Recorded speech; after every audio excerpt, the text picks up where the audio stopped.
This is the Levels Network. I'm Justin Horo, joined by Triple OG, Willie Mason OG. Origin 1 is now behind us. This is preview time, but before we get into that, I want to give it a little shout out. We had our friends at Puma send us the official jersey sponsor of the two teams. Got sent some jerseys a little bit later, so we're going to have them ready to roll when we head down with the tab for game 2. Some new wheels. Got some new wheels as well. Nice. So thank you to Puma. Thanks, Puma. Be rocking them while we're down at Melbourne, going down to game 2. But before we get to game 2, mate, let's get into game 1. Yes. Get it out of the way. Thank you, Puma. I've got a YouTube comment to get us going, and then we'll discuss so many different layers of this. We've also got to preview the game.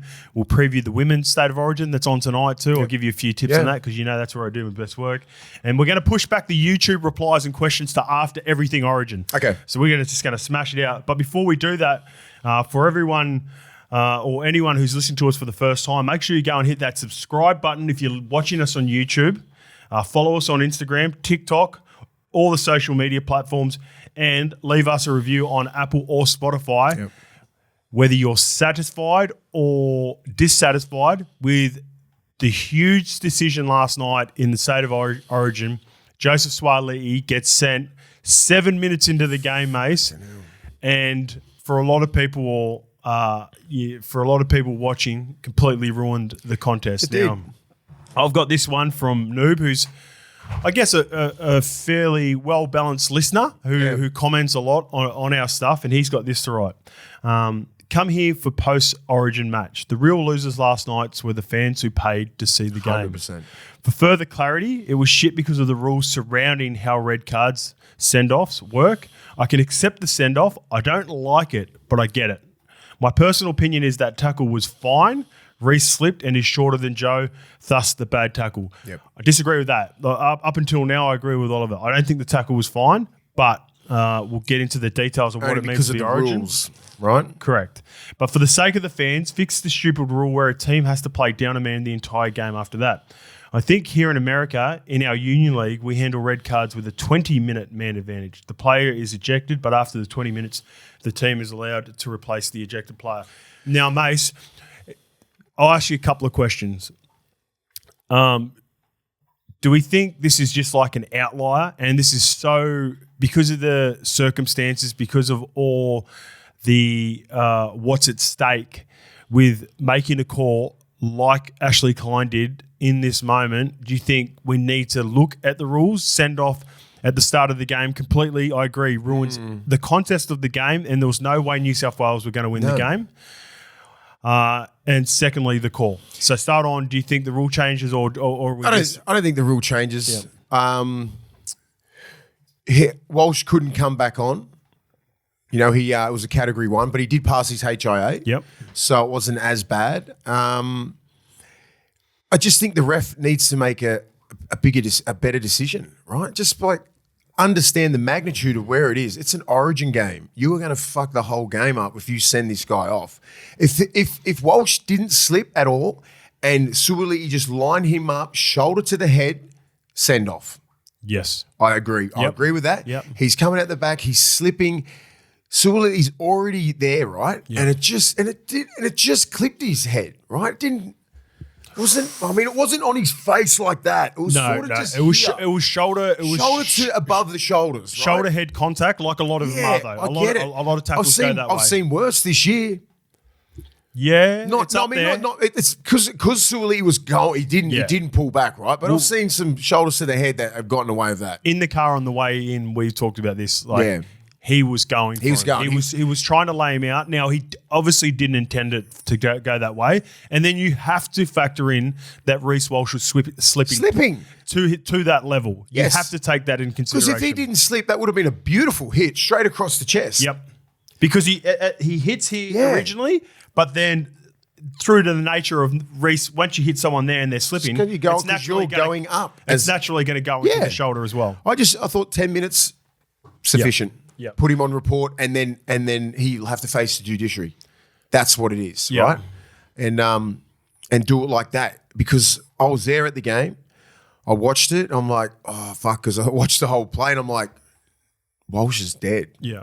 Do you know what I mean? I'm like, at- what is happening I was now? I calling said, the game. It if was they right- go it was back, right in line with us. if they go back, I'm like, someone's in trouble here because no one's just like out flat like that. And then I saw the replay and I was like, ooh, and I'm like, I was thinking penalty, maybe 10 minutes. I was thinking 10. So Not one thought in my head was like, send him off. That's not a send-off offence. If that was an elbow or something really cheap, or he had his shoulder tucked and it was a fucking proper shoulder charge, Yeah. I get it. But he's slipping. Reece Walsh ain't 6'5" like Sua'ali'i. He's slipping a little bit. Goes from a chest tackle to that.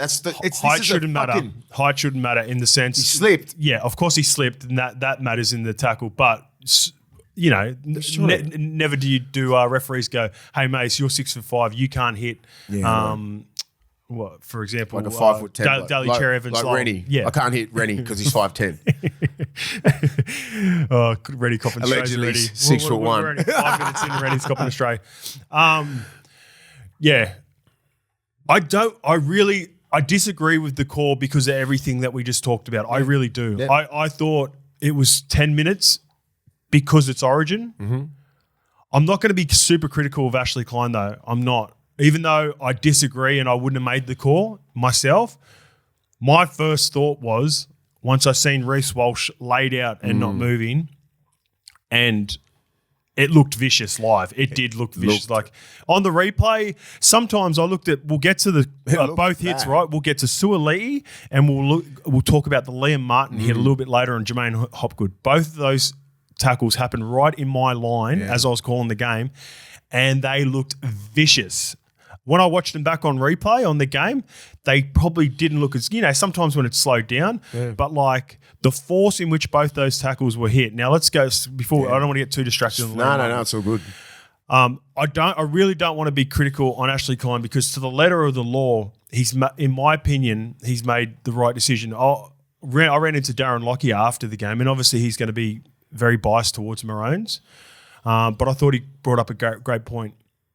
If this happens in the 73rd minute rather than the 7th minute and Sua'ali'i gets sent off, are we even saying anything about this?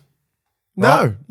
It's just because the simple ruined the fact, contest. 72 minutes with Yes. 12 men against a fucking juggernaut like Queensland, we're never going to win that. It would have taken a miracle for us to win that. So there goes the hope out of all of New South Wales. We had to get this game. That's why everyone's so disappointed. Yeah. This is the game we need to grab. We've got to grab this first one because it's Melbourne, the next one, 70% Queensland. And then you've got to get to the fucking decider in there, up there, which is the hardest thing. But this is the one where we need to grab. It's like Adelaide last year. But I think just in like me, even as a neutral, Mason, as you know, like I'm wearing the Queen. Shout out to the Hello Sports boys as well. Nice jackets, beautiful jackets.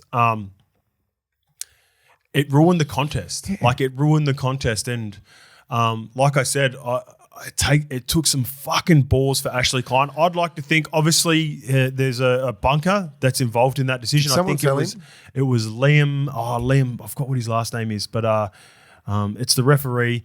He obviously communicates with Ashley. You could hear audio from Ashley communicating with him basically from the time that stoppage finished. I would have thought that the bunker would have recommended a decision, but something that pivotal or something is with the repercussions of what was going to happen to New South Wales, I'd like to think that Ashley would have had to been the guy to make that final. You know who should have been in his ear? Volandis. Volandis off. Don't fucking send him off. 10 minutes and that's it, or you're ruining the game. Yeah. God, it just deflated the whole stadium. I reckon about 10,000 people left straight after that. Like I'd say even as competitive as this format of the game is, Queensland versus New South Wales, I reckon a lot of Queensland fans would have been sitting there watching that going, we want to beat you with 13. Do we want to win that way? And it's like, yeah, I feel it's a time to point the fingers. And like I said, like I really don't, because if that was club level, and going back to my point, if that was club level, just say if it was on the other side, and Valentine Holmes has been known to slip up and make mistakes like this, right? He hits Teddy, you lose Teddy for the entire game. Teddy's gone for New South Wales. Valentine Holmes, you happy for 10? Because look at your bench. And let's talk about the bench in a bit as well. But the way that the bench was constructed for Queensland suited the situation way more than what New South Wales would have been as well. Like, just say if it was Val Holmes hits Teddy, Teddy goes off, we don't see Teddy for the rest of the game, then you've got a reshuffle of a back row that's playing centres, where we talked about the Burton, whether we were going to see Burton. We talked about it on radio. We thought it was going to be a late change. We were surprised there was no late change. Yeah. But again, now going back to Billy Slater versus Madge, who's a couple of series, looks like a masterstroke from Billy. It does. With Selwyn Cobbo, who was, I'd say, arguably a top top easily. 5 player for Queensland. Killed us again. Which is understandable too, because before they made the adjustment on Stephen Crichton, he was attacking the edge that had lost Sua'ali'i. I looked at that and I just said before, they lost Walsh and they're down to 16, but they're not. They just put Kaufusi on, you put Cobbo there, and then nothing changes. Do you know what I mean? That's the brilliance of Billy there. They were equally as dangerous. Yeah, it didn't really take anything out. It just sucked. It just sucked because it ruined the contest. Like, we're fans now. You know what I mean? We're consumers of the game. We love the game, and what we want to see is it's the pinnacle of the game, Origin, right? And you want to see 13 blokes go against 13, just killing each other the whole time, battling it out, and then the best guy wins. 13 on 13. We were never going to win that with 12 guys for 72 minutes. No, it was too hard. Like, our boys were just busting their fucking ass, and granted we didn't play that good anyway, but it just deflated everything. Everyone had to work twice as hard, and then we got to the 65th minute, and then they broke us. So the effort was there. It was 20-10 for a while. You know what I mean? A couple of little plays here and there, but we kept in it. We kept defending, but you just can't fucking do that. They're too classy, and they're an unbelievable side. Yeah. So there are going to be a lot of people that are obviously very angry and very critical of Ashley Klein for making the decision. There are going to be people that are going to be very critical of the New South Wales players, I think, despite the scoreline. If you don't understand, we're our own worst enemy. I'm not even. I mean, the Telegraph do these ratings of players. Like, if you're if you're a player, don't read that shit. No, unless it's coming from fucking Phil Gould, not all these idiots who have never played an Origin. Gus wouldn't be given ratings. No, you just don't. You throw, even if you have ratings. I want to know who does the ratings. Even if you do have ratings on a normal game, you have to throw that out for both teams. Yeah. We'll talk about some good performances. I don't want to talk about any bad performances. We'll talk about some potential changes, which are going to be either forced due to injury. For example, right in front of me, Nico looked to have tweaked his calf. He finished the game. 3 minutes, was it? He looked to have tweaked his calf. I don't know what the fallout of that is going to be. Sua'ali'i 4 games. And then the obvious one was Teddy come in for Dylan Edwards. So we'll talk about that. Do you reckon he'll get 4 weeks? 4 weeks. He's been given minimum. 4 weeks. Is it done already? 4 weeks if he challenges and loses, 5. That was straight after the game.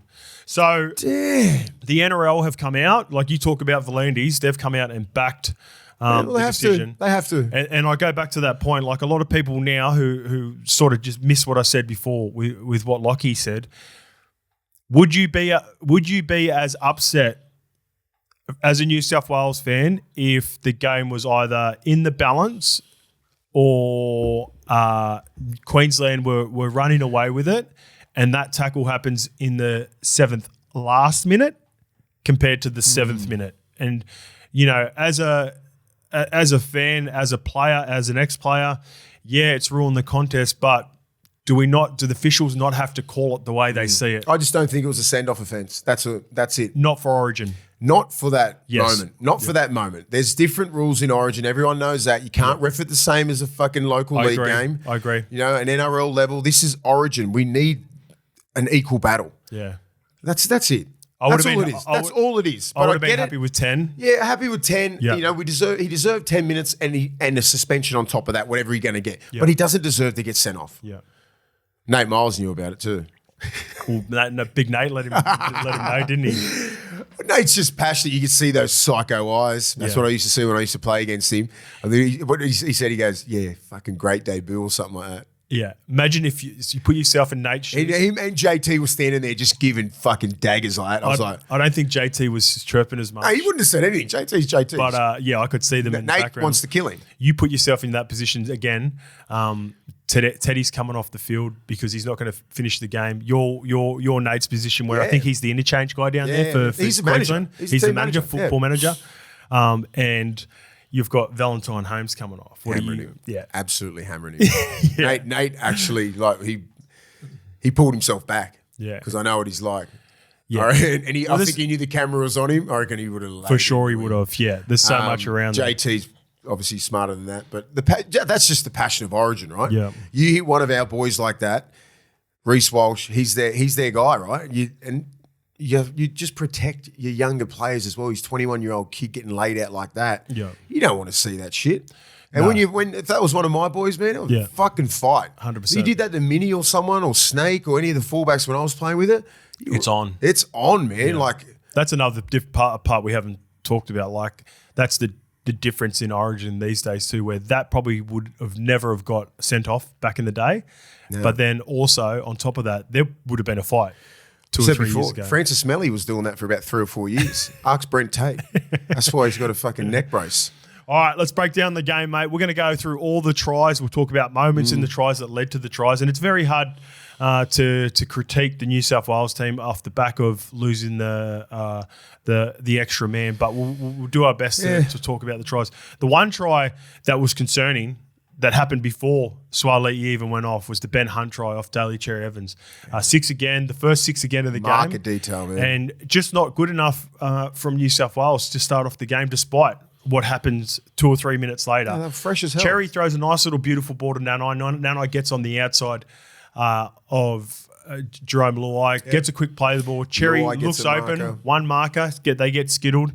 And the man in the match, the skipper, fucking killed it. He does his best work playing off the cuff. And this is why I think he suits Origin sometimes better than club footy, because I've always said this.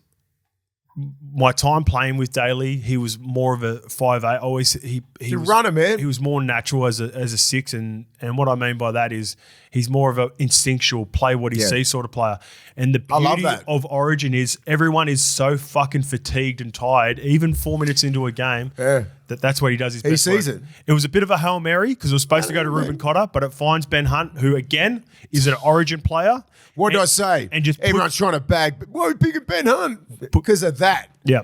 Because of that. Puts himself in the position, doesn't he? Yeah. And he was banging all night. Like he was just hitting, didn't miss anything in defence. And that try that he scored. Try at the end. Come on, bro. Like, he's 35. Yeah. Cherry's 35. They're going to play till they're 37. Well, they're going to be racking up some Origins, man. I seen Cherry up at Magic Round a couple of weeks ago, and I just had a chat to him, and I asked him the question. I said, like, is this your last series? And it's not a private conversation. Don't think so. He goes to me, Billy's going to have to – I love playing for my state that much. And he goes, Billy's going to have to tell me I'm not required. Yeah. That's his mindset. And if he keeps playing like this, he'll be required for the next 2 years. He's going to be required, and so is Ben Hunt. And I thought that there was going to be a potential. I was one of those guys. You said Deard. You were trying to get Deard on. I get it. I was pushing for Deard, and just so there wasn't such a drastic change into the guard when they both eventually finish. But if they win this series, and the only reason why I was going Ben Hunt is because I just know how Queensland are. Yeah. They pick and stick. Like a couple of years ago, he won the fucking series for him. Yeah, charge down, bang, try. Like he's a fucking Origin player. He's an Origin Queensland player. Never not go away from that. Yep. Never. Even Tom Dearden could have had a Dally M year at the start of the year and Ezra Mann, which they were. Yeah. And they're still picking You're right. Tommy Dearden. They come out of the blocks, bro. Yeah. And Tommy Dearden was outstanding last night as well. So yeah. It just sucks. It fucking hurts me. 1 sec. God damn it. Okay, Mace, but despite all that, obviously get the penalty off the back of the set when Walshy goes down. They kick the 2. But 5 minutes later, they found an answer. They looked a little bit lost to begin with, trying to figure out what style of play. I think a part of the structure that threw them out originally, this is why we've seen the Stephen Crichton move a little bit later, was Nico was supposed to be ball dominant in this game. Now, he took away his right centre. Yeah. So all of their shape, I'd imagine, I reckon maybe 60-40 of their shape would have preferred to have gone to the right edge. Just with Nico being more on ball on that side. That's just, I don't know for certain, but that's just understanding the game and the structure of how they probably would have liked to have played. But they go left, they go down to short side, Jerome off the left foot, Teddy little calls kick, for it, beautiful little kick. And somehow, with a man down, they get back to 8-6. Yeah.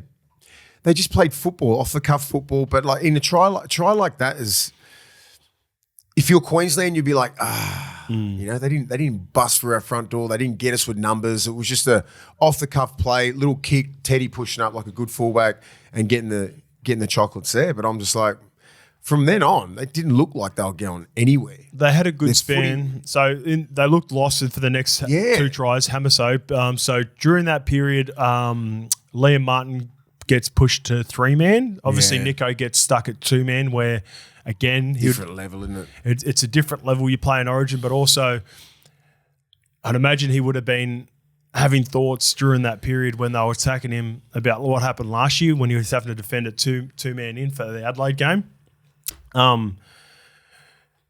It was just a numbers game. It was a numbers game. It was just a numbers game. It was a numerical advantage. They were always going to attack that edge. I was calling the game with Anthony Seibold, and he caught it perfectly. He's like, what they do is they want to get to the middle, get 4 down the short side for the right side of the New South Wales team, and then just play the numbers. And they didn't have to overcomplicate it. They didn't beat him with beautiful shape because they didn't have to. No. You know what it's like, Mason. At NRL level, we talked about this before. If a centre is playing out of position at NRL level, they're pulling them apart now. So, of course, when you've got the best of the best, they're going to take advantage of it. You've still got to pull the trigger, and like they executed pretty well, like at a high level, right? Because even though if you got one man down, everybody's working that extra hard from Marky trying to put pressure on the 7. Everyone tries to come up and slide out. They were running these lines perfectly, you know what I mean? Offloads, all that kind of stuff. The gaps just seem to get wider, and then the fatigue sort of happens, then the middles can't fucking get at the 7 because it's a wide ball. They got to it was so hard. I felt so sorry for those middles. I was just working their asses off. You know what I mean? And then they end up just last 3 tries was just numbers and just fatigue. You know, like big. Even Nico like just slipping off tackles. You know, like Critter slipping off tackles, and it's just little things like even regardless of those guys getting numbers, it's just the defense was not Origin level defense. They had to be. They could have shut a lot of those tries down. Fucking got to come in and commit. Yeah, even though you've got the disadvantage, there were a couple of opportunities where you just have to make them right. You could have shut it down. Yeah. You know that. Even like when Dozer, Ben Hunt scored that try, he should not have fucking scored that. Yeah. Not at Origin level. We'll talk about that. I just want to stick specifically on before they make the change, right? So those 2 tries for Hammer happened on the left edge before the change. Then they made a really good adjustment. Stephen Crichton was playing on the left. They moved him over to the right, and they defended Angus Crichton, who I thought was a better option to defend in the middle. 3-man. He had more versatility. I think. Crichton, I thought he went in the middle, and Huddy Young went on the left edge. Yeah, at times. To begin with, before Hudson Young didn't come on into the second half, I don't think. Yeah. So Angus Crichton was defending a 3-man. Jerome Luai went to 2-man on that side because I think he had better movements sideways than what Liam Martin did. Yeah. And despite all that, New South Wales, once they made the adjustment, Stephen Crichton goes to the right. They actually handled Queensland a little bit better. So what it did was I watched Queensland. They didn't figure it out until probably a minute to go before the half ended. That Stephen Crichton had flipped, and then the advantage was going to be attacking where Angus Crichton and Jerome Luai were defending without Stephen Crichton. And I think Cherry talked about that after the game as well, where they had to change their style of play. They left a lot of points on the field, Queensland.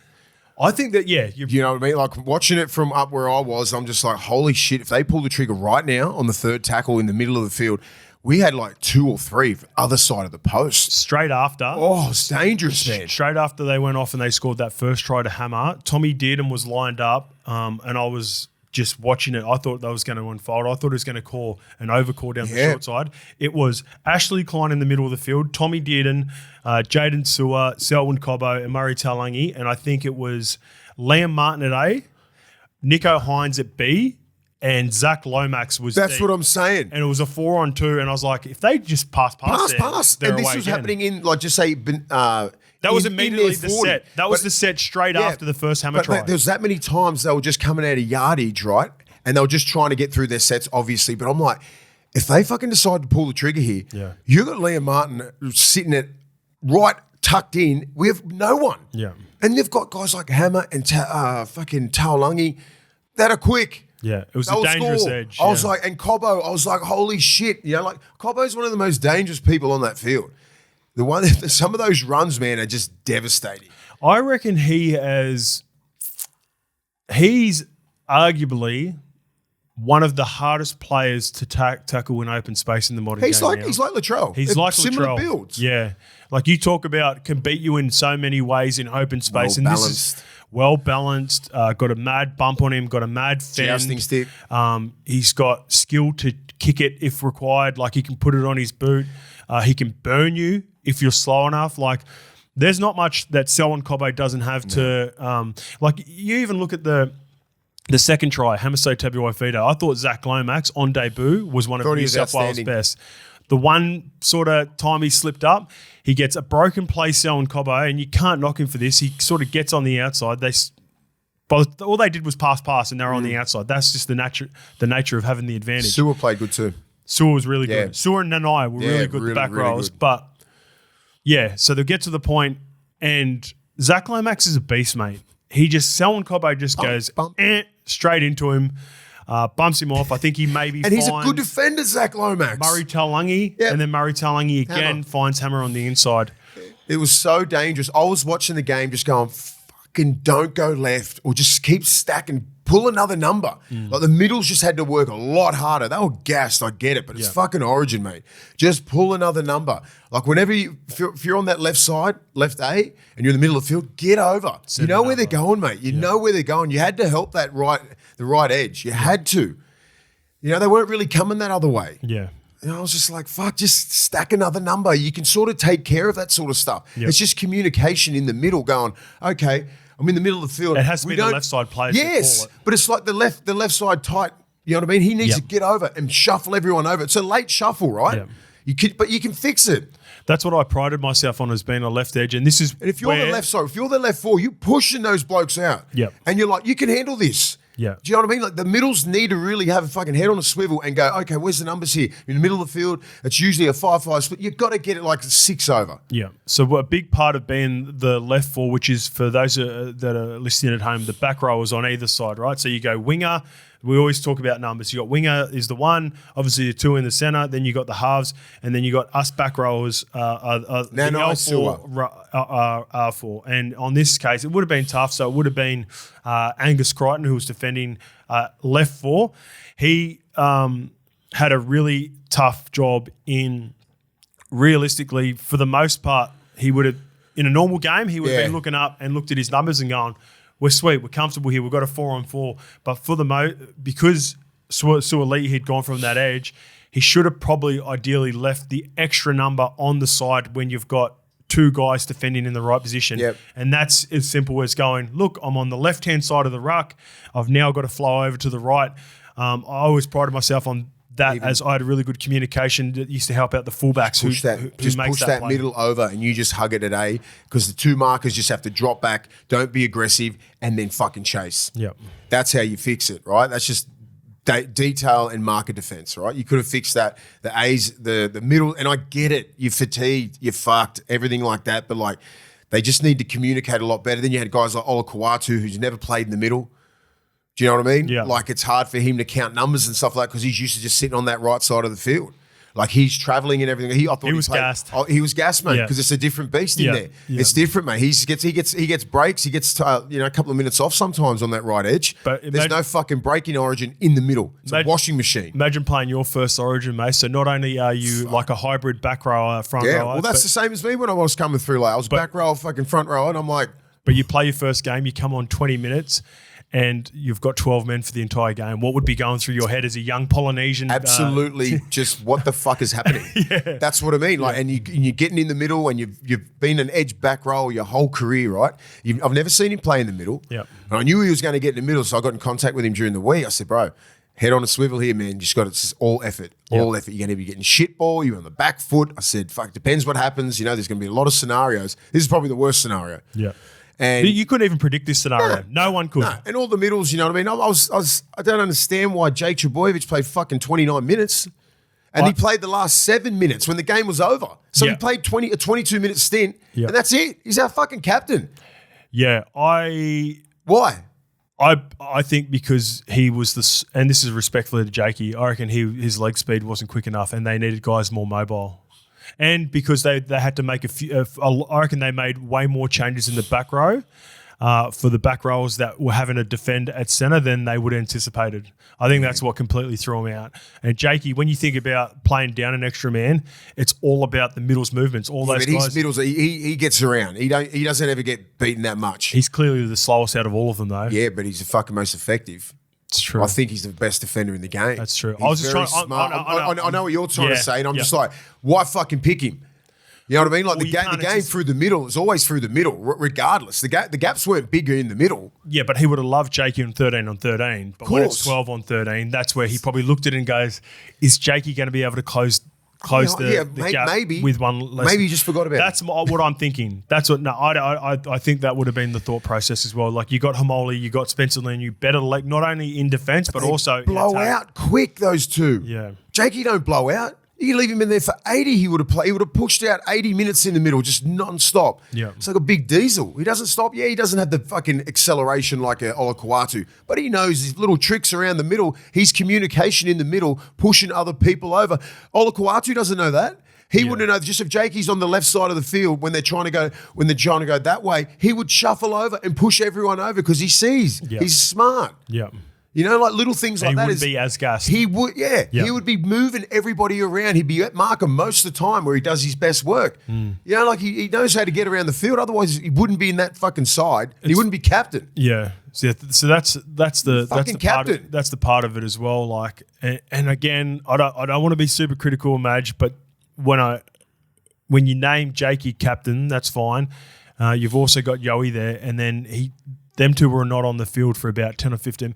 I looked down at Yo. I was like, all right. Once they went off, I was like, Yoey's playing the rest of the game. Yeah. He was fucking gas. And you know how good Yoey is. Yoey is arguably the fittest middle in the competition with Paddy Carrigan in terms of... Paddy Carrigan was that. Payne Haas. Mate, Payne was gassed. Yoey was gassed. They just had to do See so what much, happens Mace. when Penrith dominate every single game, they never look gassed because they always control field position and everything like that. Then in Origin... Totally different beast on the back foot the whole time. 12 men, all this sort of shit. Yeah, everybody was gassed, and when Yoey's gassed, yeah, that's what's Spencer Leniu, of course. What's Olakuatu, yeah. What's Payne Haas even? You know, Payne Haas played 53 minutes, right? I thought he played outstanding. He's good. I thought he played good. I'm telling you, Yoey was good too. They all played good, but it gets you when you're out there in the middle and you are just fucked. Bro, and that's 13 on. I've never played with 12 men in the middle for 72 minutes. I'll play 13 on 13 in the middle, and you are just fucked. Yeah. You just put everything into the littlest things, like they're non-stop just testing you around the ruck. And who's to say, we're like, stack another person to the right. Bro, when Harry Grant comes on, you go, as soon as you go that way, he goes straight that way. And everybody's pushing up. So it's easier said than done. And it's easy sitting there in your armchair, just, you should have done this.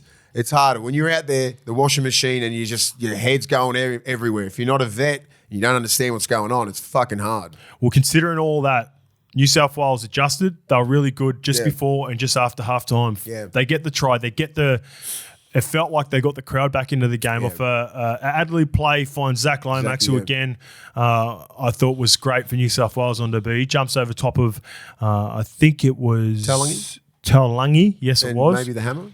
No, someone got caught out there. I think it was Selwyn Cobbo. Got caught at wing. He jumps over Cobbo and scores a try. 20-10. You've got yourself a ball game at that point, and it was so tight. And it wasn't until the 65th minute where they were attacking the line after the Liam Martin hit.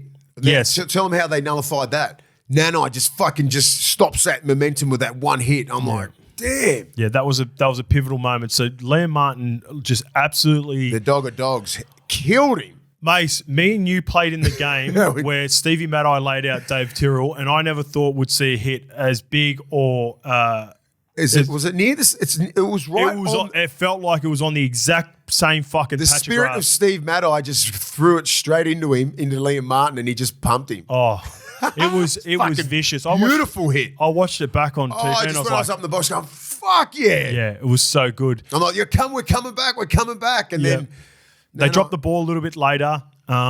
As they go to probably the second carry for New South Wales, just when it looked like New South Wales was starting to get some momentum, Nanai fucking licks Zach Lomax back. It slowed down all the momentum. They never really look frazzled. Hudson Young puts in that kick. But I want to highlight what Hamiso Tabuai-Fidow does. Picks it up. Boom. It's 20-10. They're a man down, which could potentially be chaos if he throws it and misses the pass. But I think he finds Murray Taulagi. Yeah. That leads to a quick play the ball. Off the back of that, Selwyn Cobbo has a +1 carry. Ridiculous run.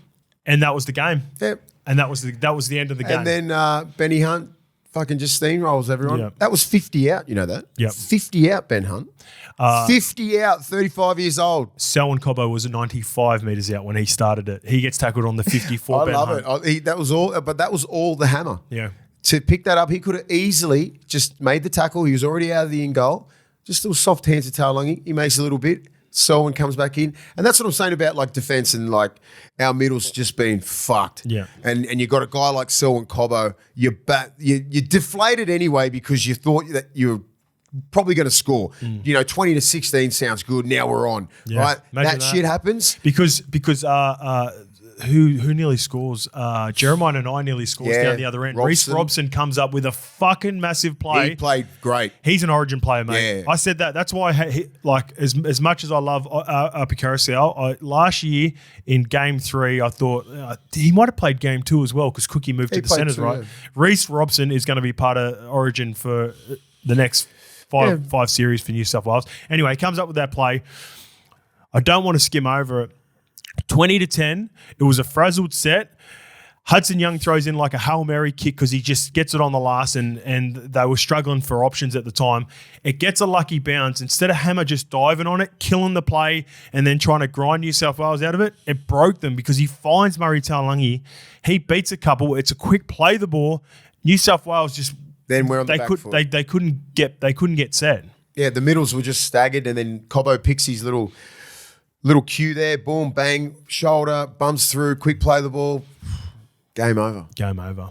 That was game over. And it blew out from there. You've got the next couple of tries. Obviously, the DCE intercept to find Xavier Coates, heads up play from the skipper. But, again, can't be too critical. It was game on that second half. I was just like, well, if we score next, we're in. This could be one of the best wins of all time for New South Wales. But a couple of special plays by some special players, all man. Right, so let's get to that. I want to start off with Queensland, who obviously DCE was named man of the match. I thought DCE deserved to be man of the match, right up there with Hammer. And I thought Paddy Carrigan was unreal as well. So I watched the game live, obviously, and then I went home and then watched it on TV. So I was thinking... and I watched it on mute as well. Yeah. Just with SEN in the back. So I watched it on mute so I can get my own take on it. I thought Carrigan was the best player. Yeah. I think DC is just all class. Yeah. All class. Everything that he did I'll just say he was the best back, he was the best forward. Yep, that's fair. Was it. Yep. Sewell was outstanding. Harry Grant was good. Ben Hunt was good. I don't think there was a bad player for Queensland. And there shouldn't be really. Like when you've got a man advantage, that everyone should have more energy. How hard they were running, it was just a little bit above us, and that happened, and that counts, right? When you're about 5% above, it happens, man. Hammer 3 tries. Also, that play to Murray Taulagi then gets him on the front foot, and you've got to take in consideration when he kept Spencer Leniu up too, which would have been that could have changed the game. Originally when I was calling the game, same. So did I. I thought it was Hammer was going to get man of the match, DCE second. Then because Paddy went off with 20 minutes to go, Paddy's stats were outstanding, but because he didn't finish the game because he wasn't required. But then you look how DC iced the game. Yes. He started the game like that. He set that try up. He kicked that 40-20. Just after Nico missed it. You know what I mean? Yeah. So it's like, here, I'll show you how to kick a 40-20, kid. Yeah, what about that? Bang, straight away. Little things like that turn games. That's what he does. Paddy Carrigan does Paddy Carrigan things. Yeah. I'm not surprised what he does. He's a fucking animal. He's a ball player. He's a ball runner. He defends his ass off. He's a fucking heart and soul of that team, and right? He doesn't even ball play He at Origin. Don't care. He doesn't ball play at Origin. You should. Yeah. If the gap's there, whatever, but he gets those wide balls. He's at C and the 4-man straight away. Yeah. Always tell people that's where the joy is, man. Yeah. Running to the fucking front door. That's why Lindsay Collins and Cotter's there. He's smart, man. Yeah, for sure. I guess the thing with Paddy, and when you get that wide pass, it's a confidence thing too. Like you've got to be able to, as simple as it sounds, getting a wider pass requires a harder pass, and also, the more width, the more room for error, error with timing. Paddy just nails it every time. But it's the balls that he's getting. Harry Grant throws darts, and so does Ben Hunt. So you can get there. So when I used to love getting that, right? So just with Roy, Pricey, Ogre, they're the ones that were doing that. The one-out curries? I could do that if I wanted to. Straight off the ruck? Yeah. Yep. But then I'm like, okay, well, where's the joy? Yeah. It's on the edge. Yeah. The 3-man, getting to the halves. I'm like, Shifty, get me the ball. It's either coming off Shifty or it's coming off Corey Hughes or Nugget. Yeah. And it's wide pass. So much more joy, right? That's why a pack who's balanced out, you can do shit like that. Yeah. When you've got your Payne Haas, that's why Brisbane's so well balanced. Payne Haas, Jensen, Carrigan, right? Carrigan's always on that third or fourth play because that's where the space is, and he's got the leg speed to do it. Yeah. What about Selwyn Cobbo, mate, coming on and playing in that? We talked a little bit about him, Ben Hunt. He's a gun. Yeah. I wonder what Selwyn Cobbo was thinking when Billy goes, I'm going to put you on the bench. Yeah. And he's like, oh, fuck, I'll probably play like maybe 10 minutes. And then 7 minutes in, bang, and then he gets then he goes and plays fullback and centre and whatever and just kills it. What about this, right? So we talked about in the clip that went viral as well, we talked about advantage being proactive, not reactive, by having an option like Selwyn on the bench. The beauty of it for Queensland, and another advantage going into game 2, New South Wales still don't know how Selwyn Cobbo was going to be used if not for an injury. Do you know what I mean by that? Because he was forced, because that was a backup plan. That was not the plan. The first plan, he would have had a role for him. And we had Siebes in the call, like I said last night with SEN, and he coached the 2007 and 8 team. And what they did with that extra roving player in years past, in the series that he had, it was Michael Morgan, right? He was the swing man that could cover all the positions but also play middle if required. So he would come on a middle, and what they'd do is they'd get to the middle of the field every time, the black dot. And on the right, this is the luxury that they had, right? On the right side, they had Cooper Cronk and Billy Slater. And on the left, they had Jonathan Thurston and Michael Morgan playing out the back of shape. So they always had shape. So he envisioned a role like that for Selwyn Cobbo. In saying that, the boys jokingly talked about Selwyn taking hit-ups off the kickoff, and he was practicing. Yeah. No shit. They said that he was in scrimmage taking some kickoffs, like ready to play front row if required. He said I played lock back in Cherbourg. He did. For Cherbourg Hornets. Yep. So New South Wales, like Madge, if the game didn't go as crazy as it did, Madge would have been able to see what Selwyn was going to do and potentially plan for that for game 2. Now they still don't know, what sort of role. I mean, you can guess like that, but... Yeah, all I was thinking was like an injury is going to happen to someone, a HIA or something. He's the safety blanket. Yeah, that's all I was thinking. That's how you can use him. I reckon he had a defined role outside of that. Yeah. I reckon if everything's all good and no one comes off, then he was going to play middle, or either lock, or he would have played. You could have potentially had, like Steve was talking about, maybe on the right side you have Cherry and Walshy at the back, who doesn't mind playing either side, and then you've got on the left Tommy Dearden with Cobbo at the back, and they'll get into 50 again. Yeah. I think that's in a perfect world. If no backs get injured in the next game, then maybe that's how Selwyn plays the game. Yeah, I'm not surprised. He can play anywhere. You can play back row even, I reckon. What about, for sure. What about New South Wales best? For me, Reece Robson was New South Wales best, closely followed by Angus Crichton, who I thought was busting his ass. And Spencer was a difference off the bench. He didn't play that many minutes. Yeah, and he had short stints, but fuck, he made him. He's built for Origin. He is. Like, all I kept on thinking about was, imagine Spencer 13 on 13. That's what I kept on thinking. Like, he's finding...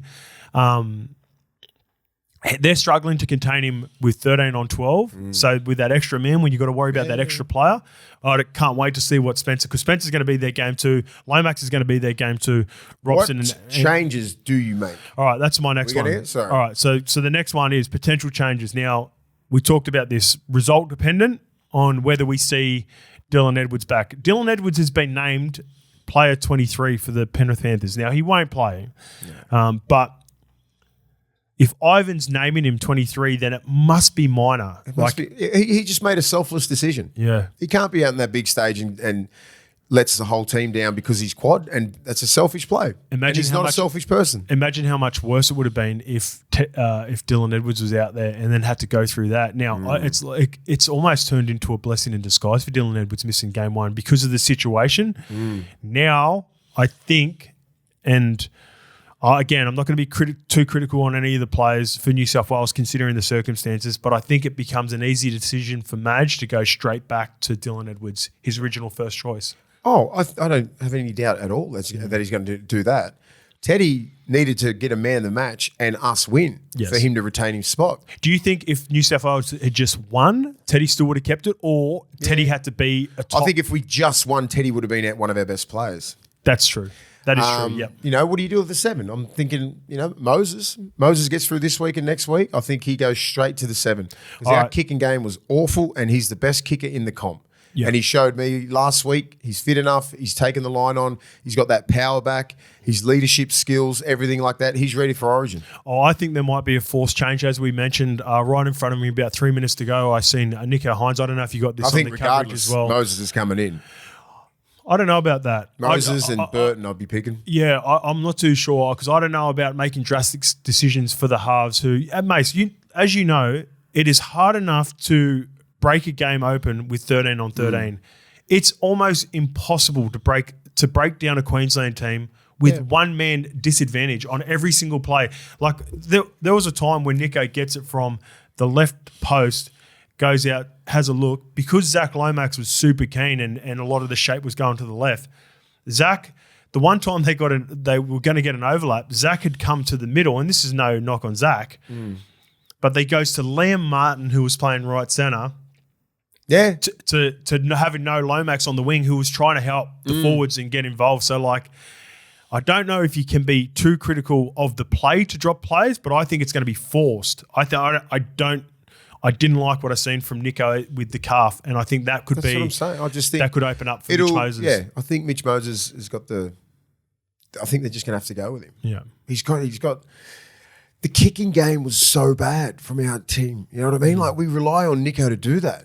Right, and Luai, but they're just putting up little pop guns. You know what I mean? We weren't winning the field position, all that kind of stuff. But you don't have to sometimes when you got a boot like that. Yeah, Mitchie's probably the biggest boot. Yeah, or the most he can kick you out of trouble. Yeah, how many times did the Queensland team just catch it on the full? Easy, nearly all the time. Yeah. We hardly ever found grass. They were catching it and boom, straight to their 30 or 40, just on the back foot all the time. When I know Moses, he could be in his 30 or 40, he can punt the shit out of it. Then get it on their 20. It's definitely his strength over all the other halves options. Yeah, I think he's the best. He's the best one. We just got to figure out who's a 5'8" now. Yeah. Do we stick with Luai? Do we give Birdo a chance? I think regardless, Matty Burton has to be in game 2, and for what we just seen it's the perfect example. And I called for it. Matty Burton had to be on the bench for cover, and then also have a plan for him to play swingman, lock, shape, like we just talked about, which Queensland have used. And again, you don't want to completely copy what they do, but I just think Matty Burton gives the team enough versatility, whether he's starting six or he's on the bench. The other one is Joseph Sua'ali'i. He can play in the easy. He's 6'3", 6'4", 102 kilo. Ball playing lock, easy. Bro, easy. Push Yowie, Jakey, McInnes up to front row. Easy. Like they do with Ruben Cotter, like they do with Paddy Carrigan. He'd easily play like that, ball playing lock well. Yeah. And the last one is Joseph Sua'ali'i. Now, he has been straight after the game, the NRL back the decision. I can't believe that. 4 games. 4 fucking games. 4 games. So he misses game 2. Misses game 2, yeah. So hopefully he gets his crack in game 3. Who is your favourite? Who is your candidate? Katoni? Yeah. Yeah. Need his aggression. You know, like us. Didn't work well for Sua'ali'i. No, with the ball. Yeah. I think Katoni deserves his crack. Yeah. Katoni was always one of your first choice, right? When we were doing the rolling team. Because he's an Origin player. He's very aggressive. He's a good defender.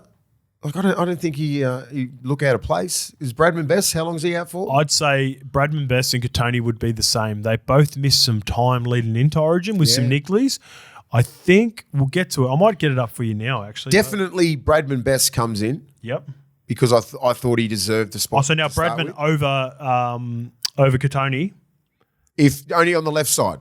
Yeah, well, you got Critter who's versatile. And Critter who can play wing. He can play either, so it gives him versatility to go who they deem the best. What about our boy Brian Toto just slightly gets over 200 metres? Katoni's still not back this week, mate. I'm just looking at the team. Josiah Karapani is still in the team. And I'm going down to the Knights, and they do not have Bradman Best back this week as well. Yeah, right. Trail Mitt time? I would put Latrell in. Yeah. Yeah. As a They left won't centre. though, will they? I You still don't think they will? Mate, Critters to the right, Latrell on the left. that would be my Would my that choice. if you were coach, I'm who would putting you pick? Latrell in, yeah. But you don't. You think they'll pick Katoni or Bradman Best? I think if Bradman Best is fit, they'll pick him over Okay. Latrell. Depends on how Latrell plays this week and next week. Okay, so there's one game. I think there's one more full game, and then the team's picked again after Yeah. that. So you want to see Bradman Best or Katoni back this week? But Who if are they're the not, Rabbitohs? if they're not back, and Latrell kills it on the weekend, Yep.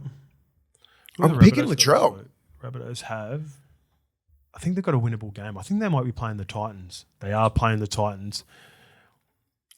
Just want to see Latrell play some good football, man. Latrell could come out and completely brain this Titans Yeah. team off the back of Like this. he's the best option at that left centre, regardless. Yeah, he's the type of guy to go, fuck you, this is what you're missing out on, Yeah. and have a massive performance this week. Okay, mate, that's a lot of the stuff. I guess we'll probably have more thoughts leading into it next week, and there'll be more to unfold over the weekend. But we filmed this at 7 o'clock this morning off the back of both being at the game last night and watching it. But that's probably as accurate as we're going to get it for right now. And but it's just, yeah, we'll back probably to have the more start, thoughts we on it. just, it's hard to break a game down with fucking 12 people. Yeah. It just wasn't fair. It wasn't wasn't a fair fight.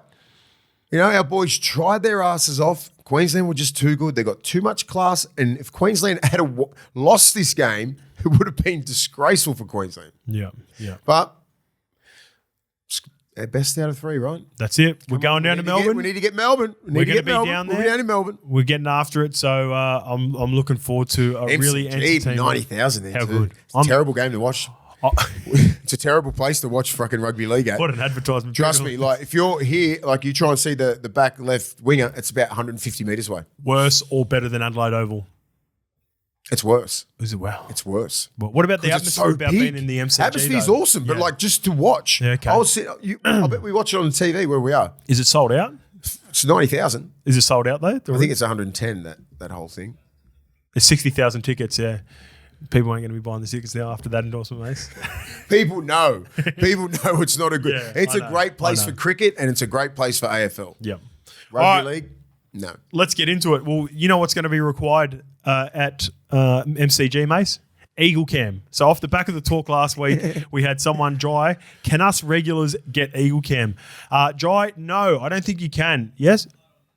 Yeah, you can get Oh, Eagle Cam there on you the go. night. So Hey, apparently, Channel 9. Lukey, and again, I wanted to say this before anyone writes in the comments, the way the studio is made, we cannot get Lukey and Mike. So chill.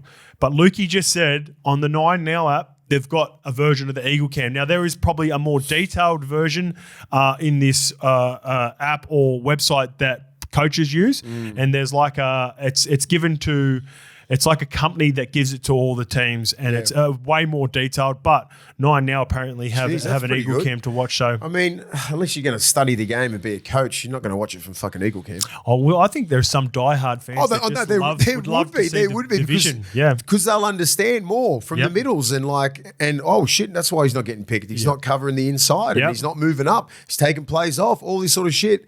So your favourite player, you might be looking at him and going, oh shit. Go back and watch them Eagle Cam about how hard Isaiah Yeo and Payne Haas were working in particular. Work off the and ball. The probably fittest 2 players at their position in the competition, and they were just gassed. Yeah. They had nothing. When they got Isaiah Yeo was struggling to. I was watching Yoey run from getting substituted, and it looked like he was just about to fucking collapse. Yoey empties the tank. You know what I mean? I love that about him because some players, they go out there, they sort of play within themselves.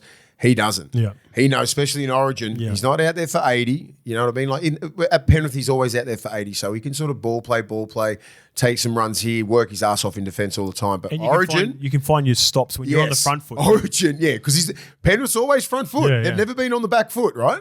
Hardly. 65 minutes in the grand final, they were on the back exactly. foot. They know how to get out of it, obviously. But like he just doesn't stop. Yep. And when you're out there, and I just felt so sorry for those big boys out there, and they are supreme athletes. Yep. And they were fucked. Yeah. So Hopefully the next game, 13 on 13, will win 13 plus. All right, let's get to this YouTube question. This is from Justin Beashel. I've been watching football for over 25 years and seen a lot of discussion about who was the greatest ever player. As a fan of the game, I love to speculate about this. But as former players, when doing your eye tests, what criteria would you consider when talking about the greats of the game? Yeah, defense is one of them. Organisation skills, leadership, and just like how they control the game. Yeah. And most of the best players are the halves. That's what I was trying to get at. Like the Joeys and JTs, Darren Lockyers, Greg Inglis, like outside backs. Yeah. Forwards, I'd be saying like Sonny Bill was one of the best forwards. Petro, Marco Mealy, Jason Taumalolo, Sam Burgess. Guys like that have fucking presence, right? They run hard, they tackle hard, they communicate good. The detail, right? Yeah. They don't get lazy at marker. They don't, like they always fill in the space.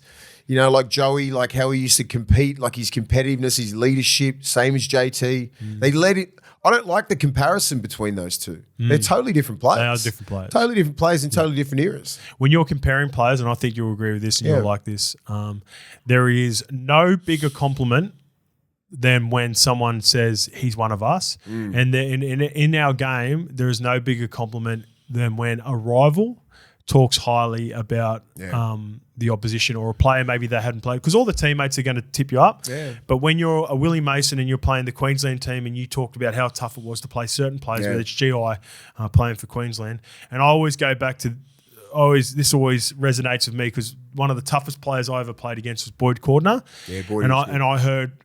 When you hear guys like Cam Smith and Cooper Cronk and Jonathan Thurston speak glowingly about other players, that's the last little bit. Like if you're deciding between a player, listen to the commentary of past players, great players, and the way they talk about players they're not necessarily might have been their teammates, but had been rivals, and they still had that respect. Yeah. And that's why when it comes down to the conversations, and you'll hear this a lot, let's go back, break it back down. And we always get criticised for this, and it seems like in a way where I guess not disregarding, but not crediting Cooper Cronk for all his achievements throughout his career.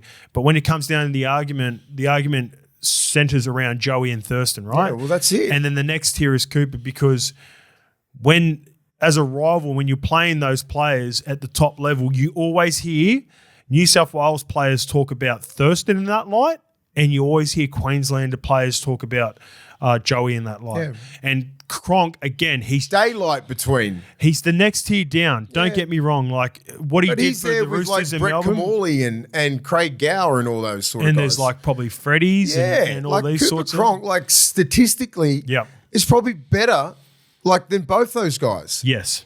But like I've played against all three of those guys, and I'm like, it's fucking Joey and JT, and then it's the light years between anyone else, right? Cooper Cronk's a great player, very systematic and like methodical and everything like that. Like he was never unprepared. Like he knew what he was doing. Super detailed. Played in the best system, right? With Melbourne, come through that system, and then Queensland, Australia.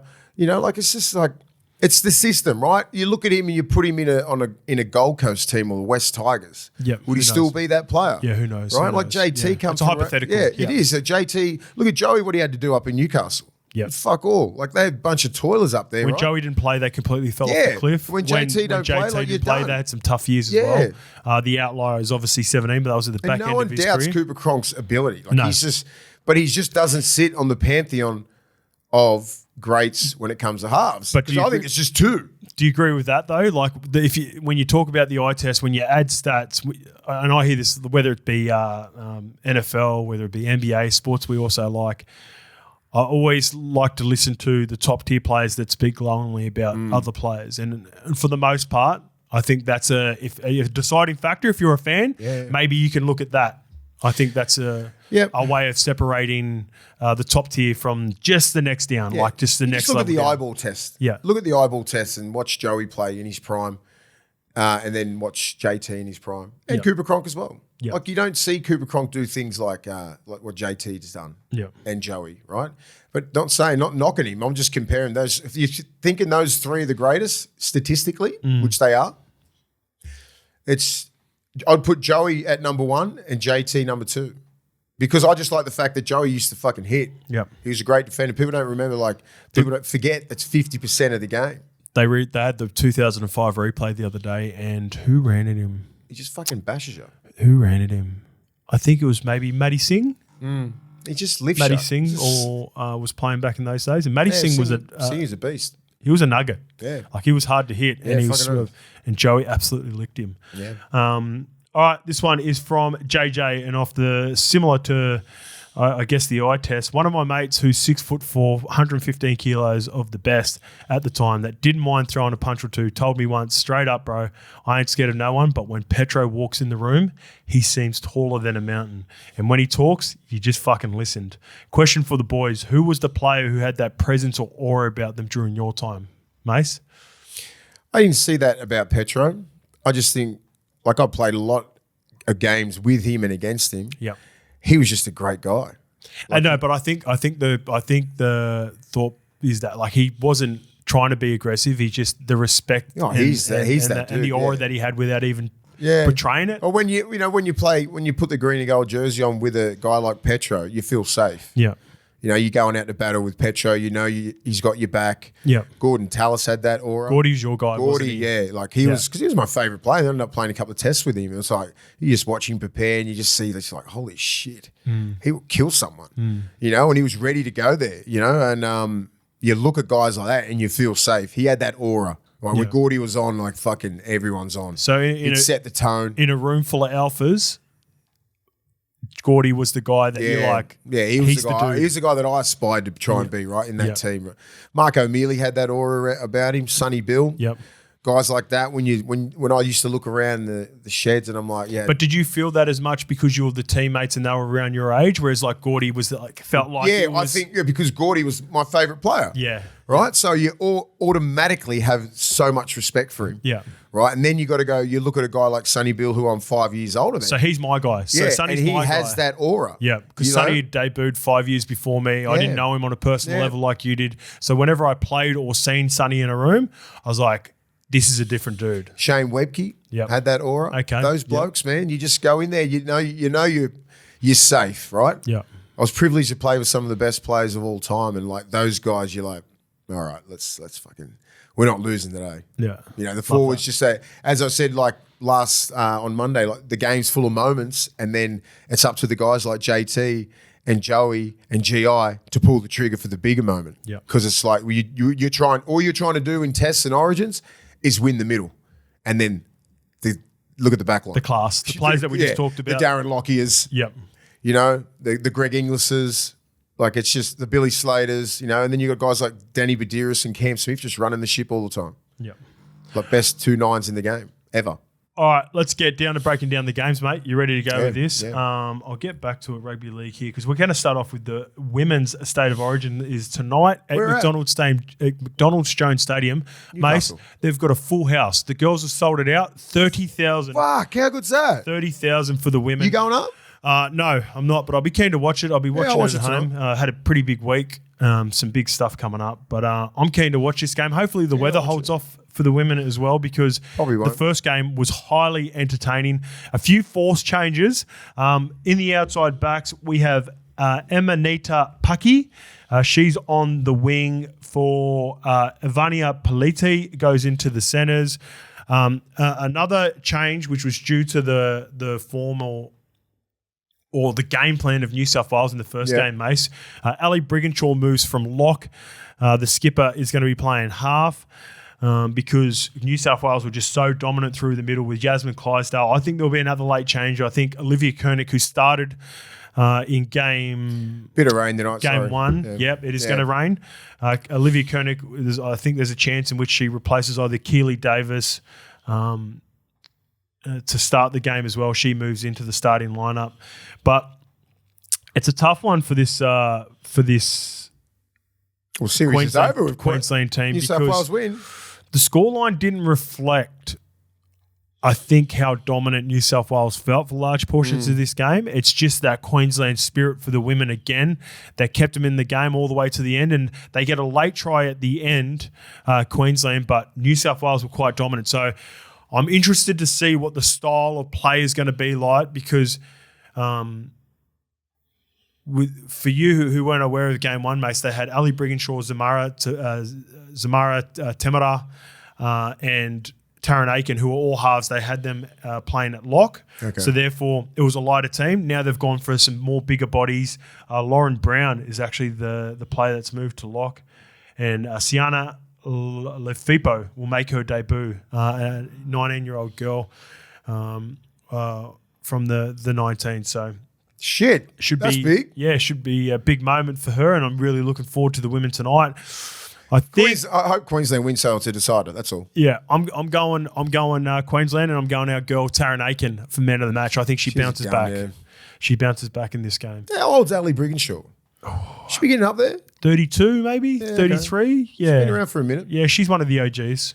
She's one of the OGs for sure. Okay, mate, here we go. The women are playing on Thursday night at McDonald Jones Stadium, but the men are kicking it off. The Dragons on Friday night play the West Tigers at Wynn Stadium down at Wollongong Mace. Yes, hunting ground. As for the Dragons, Flanagan has named the same 17 squad, but in the extended squad we have Ben Hunt, Jaden Sewer, and Zach Lomax.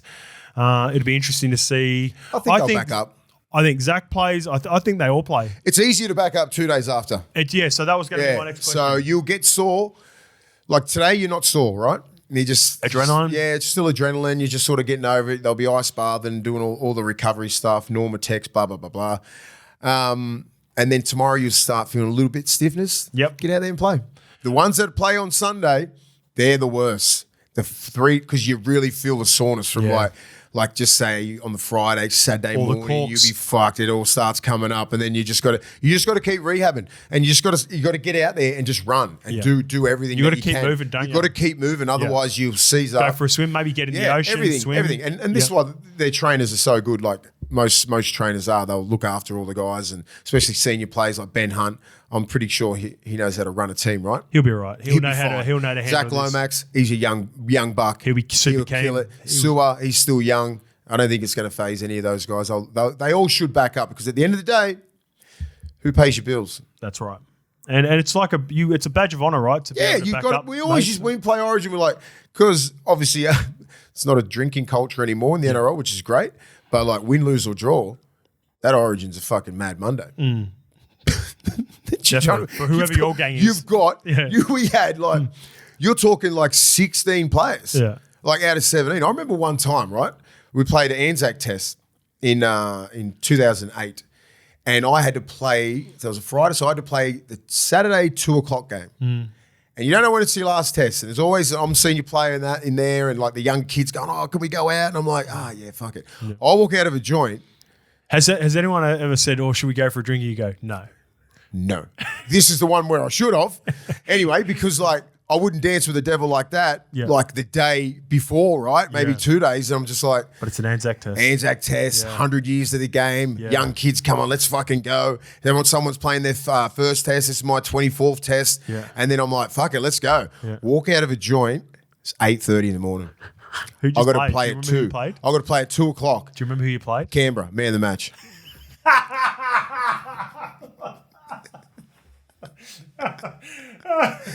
Remember that. Canberra, man of the match. Freddie comes up. So he looked at me straight in the eyes and he goes, get in the ice bath. I'm the only player to ice bath before a game. And at halftime, get in the ice bath. Mate, killed it. It's a fucking... I knew that was coming. I knew that was coming so good. Murdered it. Yeah, and you know what? Straight after. Yeah. Like, you probably still would have been half cut. Fuck me, yeah. I was just like, because there's no pressure when you're playing, you know what I mean? Like, it's like, you just gone from the pressure cooker of test football and everything. You come back into club football, it's just like, hey. Club footy kiddies. That's what I do. After that, because that was like playing local league. It was like playing local league against Canberra. You're playing against Goulburn. Yeah, it was going.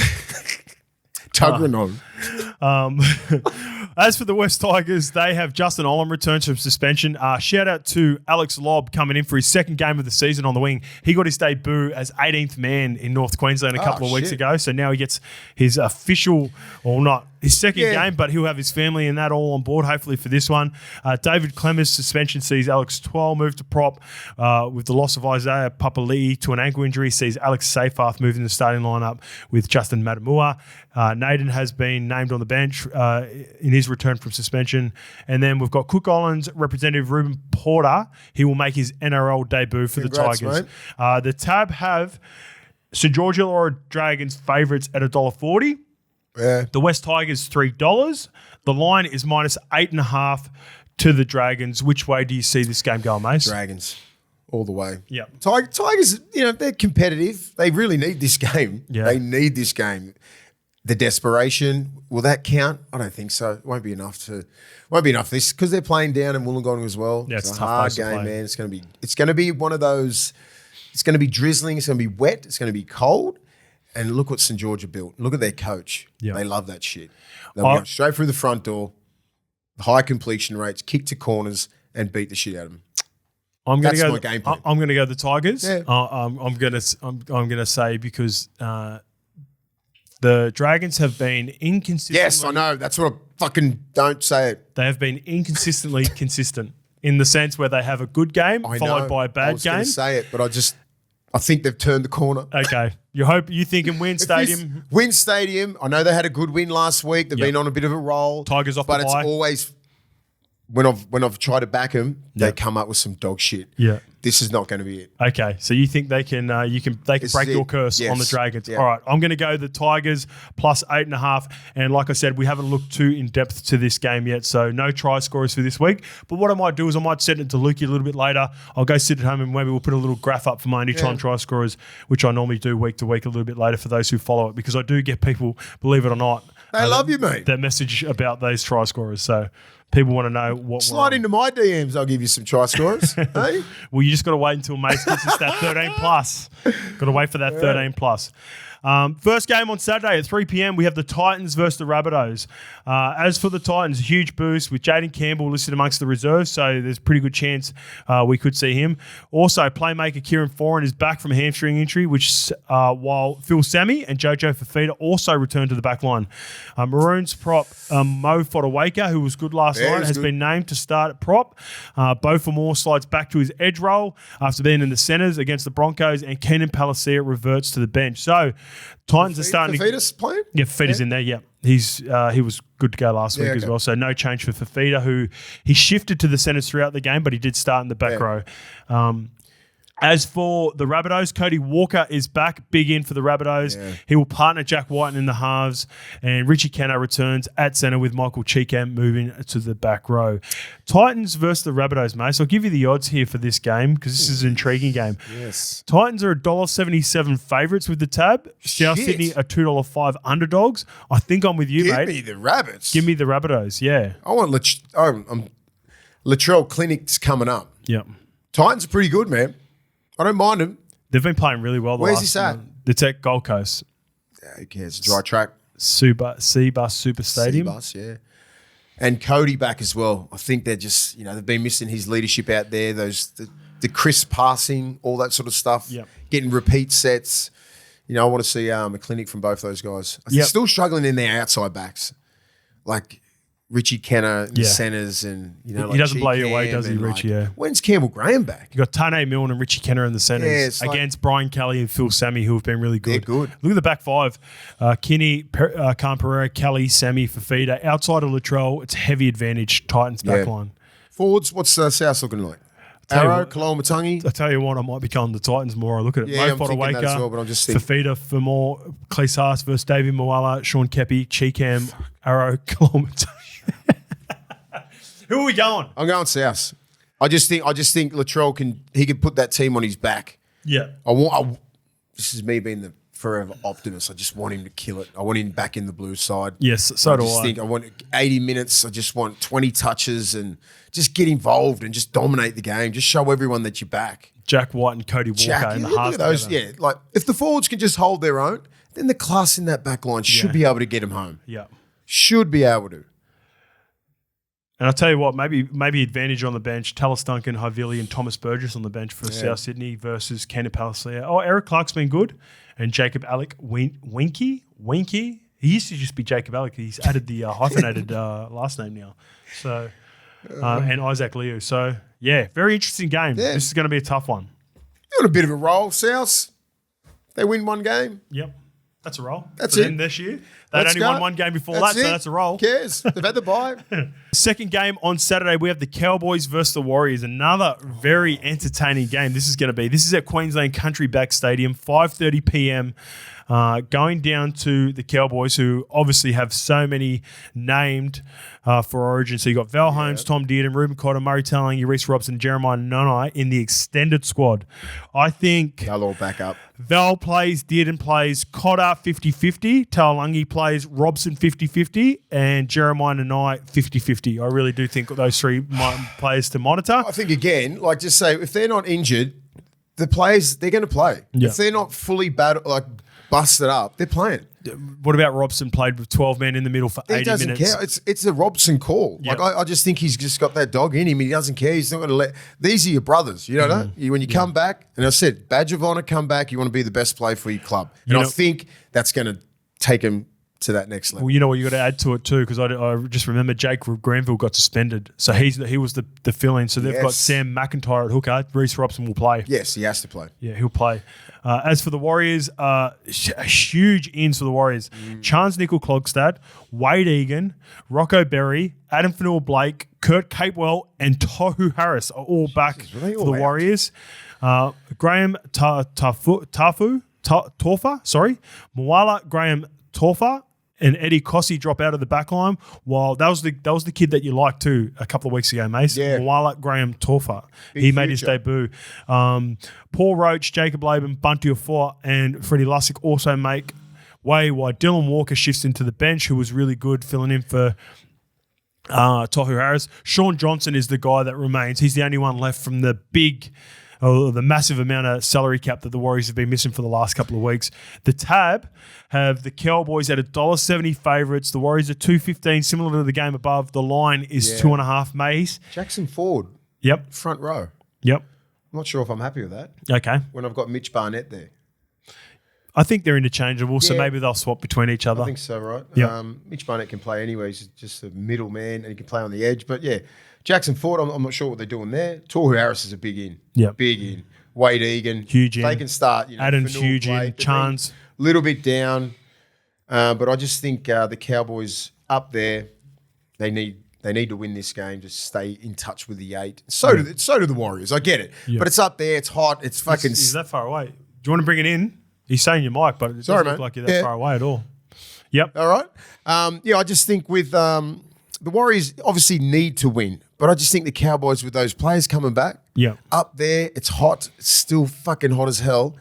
I don't think the Cowboys will lose this game. Honestly, like I just think they're on a little bit of a roll. They are. They Yeah. are. They've got momentum. 3 wins in a row now. They had a desperate win against the RABBITOHS, and then maybe did Yeah. they beat the Titans? Who did they beat the week before that? South. Yes. No, sorry, I said South. Let me look. I'll get it up so I don't confuse myself and we get it twisted. Don't get it twisted. Here we go. North Queensland Cowboys. Right here. The ladder. Here we go. So they went a must-win game against South. Oh, and then they got the Tigers. Again, it was scrappy, but huge win against the Roosters. And they got the Warriors coming up. Yeah, Cowboys win. They get the 16. They might push themselves in the 8. Warriors will stay on 13. So they want to get out of that. Okay. With all that being said, which way? Cowboys. Are you going? Cowboys? 13 plus. Oh, Yeah, I reckon it's going to be. They'll get so much confidence from that Origin game. I think they'll come back. As I said, like when you've been in that pressure cooker, Yep. you come back to clubland. It's a lot easier, right? It's Okay. just the leadership that they've got. Look at those players that are coming back, man. Yep. Like there's, just keep continuing what they did last week. Add some fucking real class, and I think they could really give it to the Warriors. What about the ins? I'm looking at the ins for the two teams, and you've got Nanai, Talangi, Robson, Cotter, Chester, Dearden, Holmes. All of them are coming back from Origin, except for Chester, obviously, who had a slight hamstring injury about 5 weeks ago. Versus Adam Fanua-Blake, Nickel-Klogstad, Capewell, Berry, Tuapiki, Tohu Harris, and Wade Egan. Yeah, it's great. It's a great game of the round. This will be, it will be. Yeah, it will be. And you think Cowboys are going to bomb out? I just think they're. Well, I think Drinkwater's going to have a bit of a field day. Noted. They're not. I'm paying attention to this on Mace. You're not getting away with it this week, where I don't have a little something on that responsibly, of course. Of course. All right, this is going to be a pretty good game if everyone backs up as well. Broncos versus Sharks, Saturday, 7:35 at Suncorp. Reece Walsh is not playing, so he's out. He's named at fullback. Sorry. How long would he be out for? He's got that protocol for 21 days? He'll miss this week, and depends on when they play next week. Could be if it's 11 days because it's Category 1. Yes. Even though he passed it, Wednesday he'll be right for next week if they don't play on the So let's find that out. We'll get that out. Yeah, because it's important. I'll find that out. Here we go. Go up here. Broncos. So they play Broncos 14th of June. Broncos. He's both games. That's him, both games, because that's within 11 days. And then he comes back to Origin? Origin will be his next first game. Yeah. It's all right. It's all right. You probably want that anyway. I mean, it's a head knock. You just got to rest your brain. I get that. But, he ain't going to lose any of his talent. Well, he passed the test. Yeah, he's fine. He passed his HIA. He's going to do all the ball So he's going to get this rest. You get the ball work, rest his body up. The knee injury that he was carrying? Yes. He's going to come back better. That's what he'd be thinking. He'd be like, I'll get 2 weeks off. This is a Take nice care of his body, little freshener, just right in between Origin, knowing that you're going to play Origin. Yep. There's no doubt that he's going to be the number one. You know what I mean? So, well, it's no good for Kevy though, and the Broncos who need to get a win against a desperate. We're not going to see Nico Hines. I can guarantee you that. He was rested anyway. Actually, he wasn't a part of the team. So Paddy Carrigan, Selwyn Cobbo, and Payne Haas will also be looking to back up for their team in a huge game for the Broncos. As for the Broncos, the likes of Tristan Saylor, Fletcher Baker. Tristan will probably play now. Fletcher Baker and Martin Tapau are amongst the reserves if required. The return of centre Tony Staggs from he just wasn't in there before. Oh, they do. Yeah, so Tony is back. Oh, there you go. So apologies, people that would have seen the chat before. Tony's back. Bro, look at that side, man. Come on. Cronulla's not going near this. No Nico. Braden Trindle. Up there, Suncorp. On a Sunday, is it? Cam McInnes is back. Saturday night? Yep. Saturday night, 7:35. Played brave last night. He was just, you can see what he could have done in a 13-on-13. The gaps would have been a little bit bigger, all that kind of stuff. So, yeah, it just sucks. So you think Broncos? So Broncos Broncos, yeah. $1.62 favourites with the tab. Easy. $2.30. Easy work. Easy work? Yeah. You're not worried about the desperation of this Sharks teams, even without Nico? You think they've fallen off the cliff? No, I'm not. Okay. I'm not saying they're falling off. I just think... Not in this game. Look at that team, man. Yep. Too much danger. Okay. Oh, this will be a tough game. This will be but I just don't think the class... I mean, I don't trust Braden Trindle and Atkinson. I trust Braden Trindle and Nico. Yep. Yeah, I mean, Atkinson's been okay, but I just think, look at that team, man. They played that potential. Corey Jensen, Billy Walters, Payne Haas, Pia Kura, Ricky, Carrigan. Come on, man. I mean, Ezra Mam's he's the X factor. The X factor, but Jock Madden's been solid, but he's not necessarily a world beater as well himself. It's just more the system. In a kicking game. Yeah. Billy Walters has been good. But that forward pack, man. Payne Haas will be filthy. That he got, he just wants to get out there and just probably play 70 minutes straight. He was in for a big game, mate. He was. He was front loading even when they. I had a good chat with him during the week, and he was fucking primed. It just took everything. Fuck it, don't worry. It's a waste of energy. Yeah. It's a waste of energy. Yeah. I think the Bronx. All right, I'm with you as well. I think the Bronx -2.5. I like that as well. I think it's -2.5. Is it? It is -3.5. I like both tips. I've got Cowboys -2.5, and I've got the Broncos -3.5. So we agree both there in those games. All right, Melbourne versus Newcastle. Melbourne are $1.24 favourites. Newcastle $4.10. The line is -12.5 for the Storm. We've got a couple of big names to watch and monitor, but Sunday, even though you said it's the worst of backing up, it's still nice for Harry Grant and Xavier Coates to be given an extra couple of days compared to the Friday night game. Because all you're going to be doing is rehab. Just ice baths, saunas, Normatex, massage, everything like that. They'll just get these guys primed for it. They have a force change, though. Will Warbrick's groin injury makes way for Grant Edison, who's filled in nicely for the Melbourne Storm. When players have missed, Bronson Garlick comes in to the interchange to cover pretty much every position there. As for the Knights, Adam O'Brien has opted to not make any changes off the back of the Bulldogs' defeat with the same 17. I reckon watch out for a few changes, though, potentially with Tyson Frizzell maybe moving into the starting lineup, who's come off the bench now for a couple of weeks. And He needs to start. in the extended bench, you got Will Price still sitting there. We've got Jack Hetherington. So I think there will be some late changes in this game. A place in the Knights where Will Price. Will Price plays just off the bench. Yeah, maybe. Gives him just a little bit of experience, right? Yeah. Just say here's a taste of it. Just come on, play you can play anywhere. Just play in the middle, get the hands on the ball, just like a ball playing lock, right? Just come in there and just play. I think at the expense of a guy like Brodie Jones, Brodie Jones comes on and plays 25, 30 minutes for him in a versatile middle role. Just get him in there, get involved, just don't sit him on the fucking, that extended bench. That sucks. Warm up. I couldn't handle that shit, man. Remember back when we were playing, just like warm up with 7. We never even warmed up with 18, 17. Yeah. That's it. We go, we're out. Yep. You're getting dressed, 23 men. All you do is hold pads and just get fucking pumped. Yeah. Maybe an 18th man come in and around about in the 2010s. Yeah, I did a few 18th men. Yeah, but I got used to like guys, like remember Brian Smith, right? Yeah. Brian Smith used to warm up changes 18th 18 men, and then just after the warm up, like that's where Jason Kalis left. Yeah. He go, Got over it. Yeah. He was starting. Yeah. And then told that you're not playing after the warm up. Imagine the deflating of mentally. You just go, fucking hell.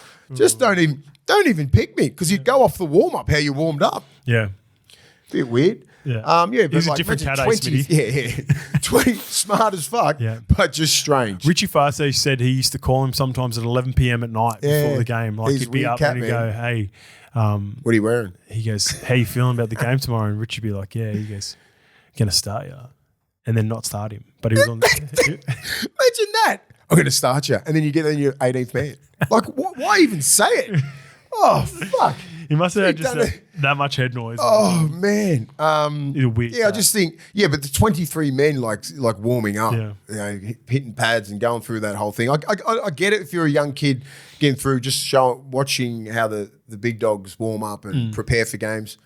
But it sucked. It's deflating after a while. Like I did a few. So that all fucking year. I did 4 before I debuted. So I did that year that Parramatta went to the grand final. I did 3 that year. Nearly made my debut that year, which was so close and would have been grouse. In a Titans game, I was very close at the back end of the season, and then a couple to start the year before I made my. So I did about 4 of those. And, it would have killed. And you build up, and you're like, someone going to get injured? Someone going to roll their ankle? And then you got the pad, and you're like, should have fucking jammed this. Jamming.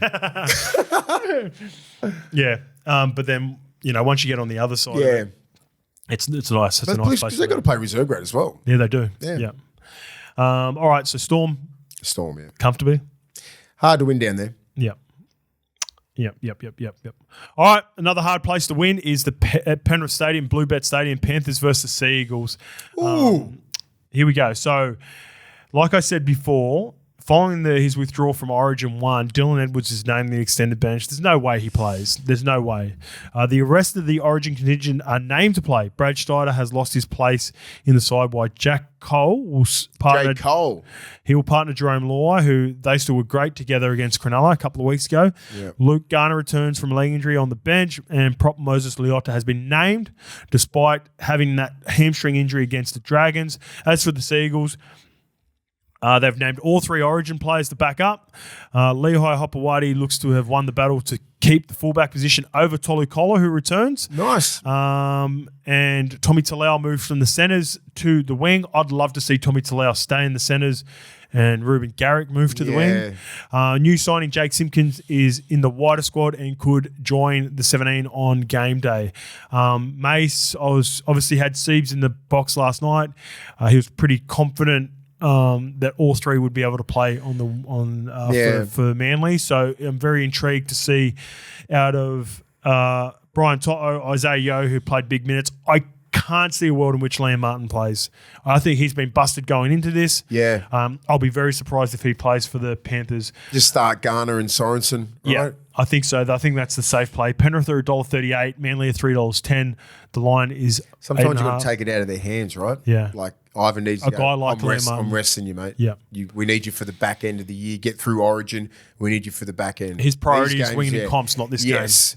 Not winning games like this. I think they can get Manly. Do you regardless. think would Ivan change his mindset in any way because Manly got them earlier in the year? Does he get a little bit spiteful, a little bit petty with stuff like that, or does he think long term? He plays the long game. He wants to win another premiership. Yeah. And you need that man, Liam Martin. So you can't risk him now because he played his ass off last night. He'd be sore as hell, and he's been busted all year. Yeah, he has been. So he's just a tough prick. He just won't show it. Mate. He won't show it, and he'd be probably sitting at home now, just being fucking that sore. Probably thinking in his head, I don't really want to play, but I'm not going to say I don't want to play, right? So that's where you need your coach, and I think your coach, he knows his players so well. He'd be like, rest up, big man. Yeah. All right, the last game is the Levels Cup, Bulldogs versus Parramatta. Yes. This is the team good game that you hate the most. This is going to be a fucking good game. I'm scared. All right, five-day turnaround for Stephen Crichton. Should see him back up as skipper for sure. Matty Burton will be sweet, given he was 18th man. Toby Sexton has kept his spot in the halves over Drew Hutchinson. Lipoi Hopoi is set for another run off the bench following his debut in round 13. As for the Eels, Blaise Talangi is the man to replace Bailey Simonson. He goes to the centres. What about him playing with an ACL, a torn ACL? Beast. What a tough prick, mate. Don't just shine over that. Yeah. Jeez, what an effort. And this is the character of Bailey too. So I had Bailey lined up for Mowers to do radio on Saturday.